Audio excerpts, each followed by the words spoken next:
വിത്തും മണ്ണുമൊത്തു വന്നാൽ കൃഷി ചതിക്കില്ല. വർഗീസിന്റെ കൃഷിയിടത്തിൽ കുലച്ചത് 6 അടിയോളം നീളവും 57 കിലോ തൂക്കവുമുള്ള വാഴക്കുല. പാലക്കാട് കിഴക്കഞ്ചേരി വാൽക്കുളമ്പിന് സമീപം വാത്യാട്ട് വർഗീസിന്റെ പറമ്പിലുള്ള വാഴയിലാണ് ഭീമൻ കുല കായ്ച്ചത്. വർഗീസ് തന്റെ കൃഷിയിടത്തിൽ വിളയിച്ച പടുകൂറ്റൻ വാഴക്കുലയ്ക്ക് 57 കിലോ തൂക്കവും 6 അടിയോളം നീളവും ഉണ്ടായിരുന്നു എന്നതാണ് അത്ഭുതം. ഗ്രാൻഡ് 9 റോബസ്റ്റ് ഇനത്തിലുള്ള വാഴക്കുലയാണ് അപൂർവ വലിപ്പത്തിൽ കുലച്ചത്. ഈ പ്രായത്തിന്റെ ഇടയിൽ കൃഷിയിൽ ഇത്രയും സംതൃപ്തി കിട്ടിയ ഒരു നിമിഷം ആദ്യമാണെന്ന് പാരമ്പര്യ കർഷകനായ വർഗീസ് പറഞ്ഞു. 30 വർഷത്തോളമായി വാഴക്കൃഷി ചെയ്യാൻ തുടങ്ങിയിട്ട്, പക്ഷെ ഇത്രയും വലിയൊരു കുല ആദ്യമായിട്ടാണ്. പ്രതീക്ഷിച്ചുമില്ല, അത്രയും തൂക്കമുണ്ടാവുമെന്ന് പ്രതീക്ഷിച്ചല്ല. അപൂർവ വാഴക്കുല 1400 രൂപയ്ക്ക് പനംകുറ്റിയിലെ കച്ചവടക്കാരനായ ജോസഫാണ് വാങ്ങിയത്. വാൽക്കുളമ്പ് പനംകുറ്റി മേഖലയിൽ ആന, പന്നി തുടങ്ങിയ കാട്ടുമൃഗങ്ങളോട് പൊരുതി വേണം കൃഷി ചെയ്യാൻ. ഈ പോരാട്ടങ്ങൾക്കൊടുവിൽ മനസ്സ് നിറയ്ക്കുന്ന സന്തോഷമാണ് ഈ വാഴക്കുലയിൽ നിന്ന് ലഭിച്ചതെന്ന് വർഗീസ് പറയുന്നു. ആലത്തൂർ VAPCക്ക് നിന്നാണത് കണ്ണ് കിട്ടിയത്. അത് കൊണ്ടുവച്ചു. അതൊരു ആദ്യത്തെ കുല ഒരു 43 കിലോ ഉണ്ടായിരുന്നു. അത് നമ്മുടെ വീടിൻ്റെ അടുത്തുള്ള ഒരു കച്ചവടക്കാരൻ തന്നെ കൊടുത്തത്. അതിൻ്റെ കണ്ണ് നിർത്തി വളമൊക്കെ ഇട്ട് കൊടുത്ത് ഒരു 5 പ്രാവശ്യം NPK രാസവളങ്ങളൊക്കെ കൊടുത്ത് കുഴപ്പമില്ലായിരുന്നു. VAPCയിൽ നിന്ന് കിട്ടിയ അയർ അങ്ങനെയുള്ള വളങ്ങളൊക്കെ ഇട്ട് കുഴപ്പമില്ല.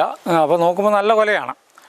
അപ്പോൾ അതിനെ കുറച്ചും കൂടി നമ്മൾ കെയർ ചെയ്ത് കഴിഞ്ഞ് വെട്ടാറായി കഴിഞ്ഞപ്പോഴേക്കും ഏതാണ്ട് 50 കിലോ വരുമെന്നാണ് ഞാൻ പ്രതീക്ഷിച്ചത്. പക്ഷേ വെട്ടി തൂക്കിക്കഴിഞ്ഞാൽ 56 ചില്ലറ കിലോ ഉണ്ട്.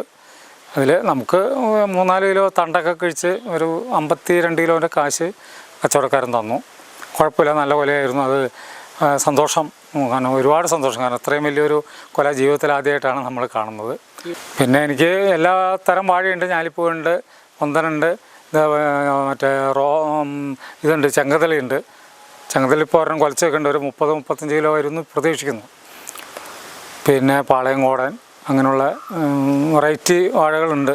Kerala vegetable and fruit promotion കൗൺസിലിന്റെ ആലത്തൂർ ഫാമിൽ നിന്ന് വാങ്ങിയ ടിഷ്യൂ കൾച്ചർ വാഴയാണിത്. ആകെ 50 എണ്ണം വാങ്ങി. നട്ടതിൽ 38ഓളം പന്നി നശിപ്പിച്ചു. ഈ വാഴ വീടിനോട് ചേർന്നതായതിനാൽ പന്നിശല്യമുണ്ടായില്ല. നട്ട് 10-ാം മാസം കുല വരുമ്പോൾ തന്നെ 15 പടലിയുണ്ടായിരുന്നു. കുലയ്ക്ക് പ്രത്യേകതയുണ്ടെന്ന് തോന്നിയതിനാൽ പ്രത്യേക പരിചരണം നൽകി. 2 മാസം കൊണ്ടാണ് കുല അടിയോളം വളർന്നത്. ഇതുകൂടാതെ വർഗീസിന്റെ പറമ്പിൽ ഞാലിപ്പൂവൻ, പാളയംകോടൻ പൂവൻ, ചെങ്കതളി, ചാരപ്പൂവൻ, ചുണ്ടില്ലാക്കണ്ണൻ, സർവ്വസുഗന്ധി എന്ന ഷുഗർ ഫ്രീ വാഴപ്പഴവും വ്യത്യസ്തതരം നേന്ത്രക്കുലകളുമായി വിവിധ ഇനം വാഴക്കുലകൾ കൃഷി ചെയ്യുന്നുണ്ട്.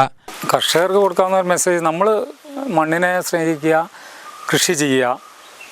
അത് ലാഭം നഷ്ടം എന്നുള്ളതല്ല, നന്നായിട്ട് നോക്കിയാൽ പരിപാലിച്ചാൽ ഇതുപോലെയുള്ള കൊലകൾ ഉണ്ടാക്കാൻ കഴിയും എന്നുള്ളതിന് തെളിവാണ്. ഞാൻ അത്ര ഒരുപാട് വലിയ കർഷകനൊന്നുമല്ല, എന്നാലും ഇത് കിട്ടിയപ്പോൾ ഉള്ള സന്തോഷം, അത് എന്താ പറയുക, ഒരു സാറ്റിസ്ഫാക്ഷൻ, കൃഷിയോടുള്ള ഒരു താല്പര്യം, അതിൻ്റെ ഒരു സംതൃപ്തി, അത് ഇതിൽ നിന്ന് ലഭിച്ചു എന്നുള്ളതാണ് എനിക്ക് പറയാനുള്ളത്.